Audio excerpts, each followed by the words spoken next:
एक पहाड़ी के नीचे रामगढ़ नाम का एक गांव था। गांव के सारे जानवर हरी घास खाने के लिए सुबह उसी पहाड़ी के ऊपर बसे जंगल में जाते और शाम होते होते घर वापस आ जाते थे। हर दिन की तरह लक्ष्मी नाम की एक गाय अन्य गायों के साथ उसी पहाड़ी के जंगल में घास खाने के लिए गई थी। वो हरी घास खाने में इतनी ज्यादा प्रसन्न थी कि वो कब एक शेर की गुफा के पास पहुंच गई, उसे पता भी नहीं चला।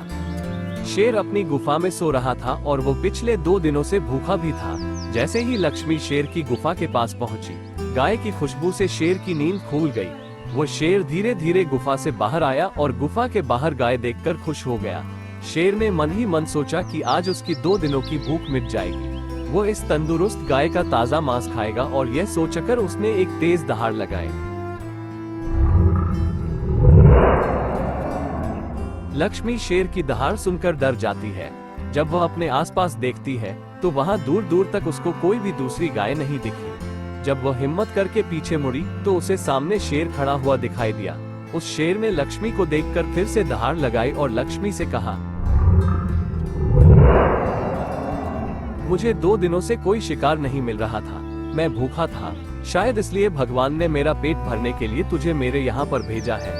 आज मैं तुझे खाकर अपनी भूख मिटा लूंगा।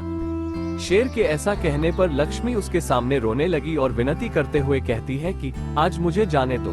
मैं आज अपने बछड़े को आखिरी बार दूध पिला दूंगी और उसे बहुत सारा प्यार करके कल सुबह होते ही तुम्हारे पास आ जाऊंगी। फिर तुम मुझे खा लेना और अपना भूखा पेट भर लेना।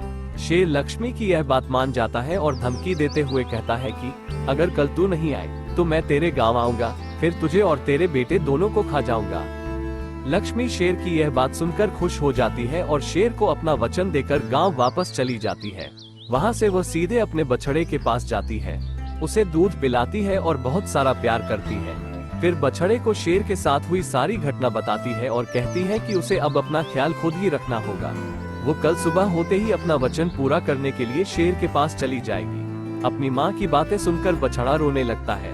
दूसरे दिन सुबह होते ही लक्ष्मी जंगल की तरफ निकल जाती है और शेर की गुफा के सामने पहुंचकर शेर से कहती है, अपने वचन के अनुसार मैं तुम्हारे पास आ गई हूँ, अब तुम मुझे खा सकते हो। गाय की आवाज सुनकर शेर अपनी गुफा से बाहर निकलकर आता है और भगवान के अवतार में प्रकट होते हैं। वो लक्ष्मी से कहते हैं, मैं तो बस तुम्हारी परीक्षा ले रहा था, तुम अपने वचन की पक्की हो। मैं इससे बहुत प्रसन्न हुआ। तुम अब अपने घर और बछड़े के पास वापस जा सकती हो। इसके बाद वे उस गाय को गौ माता होने का वरदान भी देते हैं और उसी दिन के बाद से सभी गायों को गौ माता कहना शुरू कर देते हैं। कहानी से सीख, हमें जान की बाजी लगाते हुए भी अपने दिए हुए वचन को पूरा करना चाहिए। यही हमारे दृढ़ व्यक्तित्व को दर्शाता है।